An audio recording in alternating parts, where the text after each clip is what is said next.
Viewers, মৌ লাভ কুকিংয়ে আপনাদের সকলকে স্বাগত। আমি মৌ। আজ এসেছি বাংলার ঘরোয়া ঐতিহ্য বাতাসা দিয়ে মিষ্টি দই। আমার মতন কি আপনারও ঠাকুর ঘরে অনেক বাতাসা জমে গেছে? চিন্তা কি, দুধ আর বাতাসা দিয়ে চটজলদি এই বাতাসা দই তৈরি করে ফেলুন। খেতে হবে ভীষণই মজার। শুধু দুধ, বাতাসা আর একটু সময়ের প্রেমেই তৈরি এই দই আপনার মন ছুঁয়ে যাবে। চলুন রেসিপিটি শুরু করা যাক। এখানে আমি টক দই নিয়েছি। টক দইটা আমি জল ঝরানোর জন্য রেখে দিচ্ছি। একটা সাদা কাপড়ের মধ্যে আমি টক দইটা জল ঝরানোর জন্য রেখে দিচ্ছি। এবারে আমি নিয়েছি 1 লিটার দুধ। আপনারা চাইলে কম দুধেও করতে পারেন। তো এবারে আমি দুধটাকে ভালো করে ফুটিয়ে নিচ্ছি। ভিডিওটি স্কিপ না করে পুরো ভিডিওটি দেখার অনুরোধ রইল। এই ভিডিওতে আছে প্রচুর ট্রিক অ্যান্ড ট্রিপস, কিভাবে দুধ ঘন করে নেবেন, বাতাসা দিয়ে দইয়ের স্বাদ আর মিষ্টতার সঠিক রাখার ট্রিক্স, দই কিভাবে জমাট বাঁধবেন একদম নিখুঁতভাবে দেখাবো। আমি গ্যাসের ফ্লেমটাকে কমিয়ে 1 লিটার দুধকে 600 ml থেকে 700 ml মতন ঘন করে নিলাম। এবারে গ্যাসের ফ্লেমটা অফ করে এর মধ্যে গুঁড়ো আমুল দুধ মিশিয়ে দিচ্ছি। এতে দইটা খেতে টেস্টি লাগবে, দুধটা আরও একটু বেশি ঘন হয়ে যাবে। এর মধ্যে আমি অল্প অল্প করে দুধটা মেশাচ্ছি। আমি গ্যাসের ফ্লেমটা অফ করে দুধটা মেশাচ্ছি। এখানে আমি অল্প অল্প করে আমুল দুধ দিচ্ছি যাতে ভালোভাবে গলে যায়। আমুল দুধ দেওয়ার একটাই কারণ, এতে করে দুধটা অনেকটা ঘন হয়ে যাবে এবং দইটা খেতে হবে ভীষণই টেস্টি। 1 লিটার দুধটা আমি কমপক্ষে 30% পরিমাণের কমিয়ে নিচ্ছি, এতে দই ভালোভাবে জমাট বাঁধবে।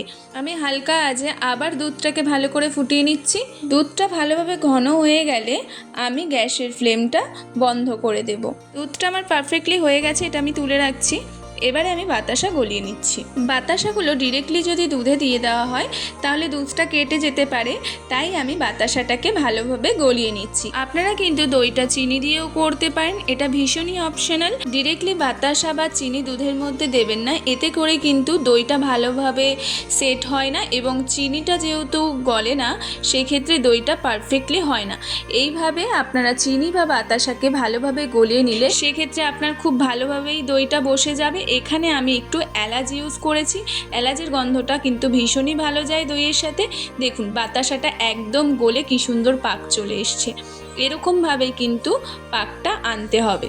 এবারে কিন্তু আমি এর মধ্যে ফুটিয়ে রাখা দুধটা অ্যাড করে দেব। গ্যাসের ফ্লেমটা অবশ্যই কম রাখবেন, আদারওয়াইজ বন্ধ করে দেবেন, না হলে কিন্তু দুধটা কেটে যেতে পারে। আমি গ্যাসের ফ্লেমটা একদমই কম রেখে দুধটা অ্যাড করলাম। এবার আমি হালকা একটু ফুটিয়ে নেব, ফুটিয়ে আমি গ্যাসের ফ্লেমটা অফ করে দেব। দুধ বাতাসা একেবারে মিশে গেছে, এবার আমি গ্যাসের ফ্লেমটা অফ করে দিলাম। এবারে নিয়ে নিচ্ছি টক দই, যেটা আমি জল ঝরিয়ে রেখেছিলাম টক দইটা, সেই টক দইটা ভালো করে আমি ফেটিয়ে নিচ্ছি চামচের সাহায্যে যাতে কোনো লাম্পস না থাকে। দইটা আমার পারফেক্টলি ফেটানো হয়ে গেছে। এর মধ্যে আমি দুধটাকে একটুকুনি দুধ দিয়ে ভালো করে আবার মিশিয়ে দেব।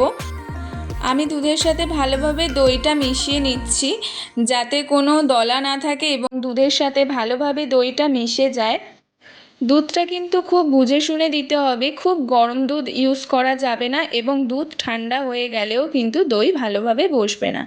টক দইয়ের মধ্যে গরম দুধ দিলে যে গুড ব্যাকটেরিয়া আছে সেটা মরে যায় এবং এর গুণাগুণ কিছুই থাকে না। সুতরাং দুধটা কিন্তু ভালোভাবে আঙুল দিয়ে চুবিয়ে দেখে নিতে হবে যে কতটা গরম আছে। উষম গরম দুধেই কিন্তু টক দইটা মেশাবেন।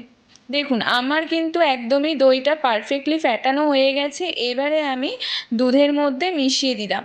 এটা ভালোভাবে দুধের সাথে মিশিয়ে দেবেন।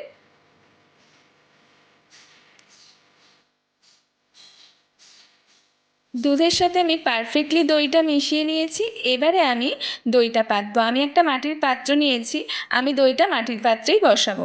মাটির পাত্রে দই বসালে দইয়ের মধ্যে প্রাকৃতিক মাটির ঘ্রাণ থাকে, সেই সঙ্গে জল টেনে নেওয়ার ক্ষমতাটাও অনেকটাই থাকে, ফলে দই আরও ঘন হয়। আমি পাত্রের চারিদিকে একটু টক দই মাখিয়ে নিচ্ছি, এতে করে দইটা ভালোভাবে সেট হবে। দই বসানোর পাত্র তো একদমই রেডি। এর মধ্যে এবার দই বসানোর পালা। আমি একটা ছাঁকনি নিয়েছি, ছাঁকনির সাহায্যে আমি দুধটাকে ছেঁকে দিচ্ছি, তার কারণ কোনো লাম্পস থাকলে সেটা যাবে না এবং দই বসবে একদম পারফেক্ট।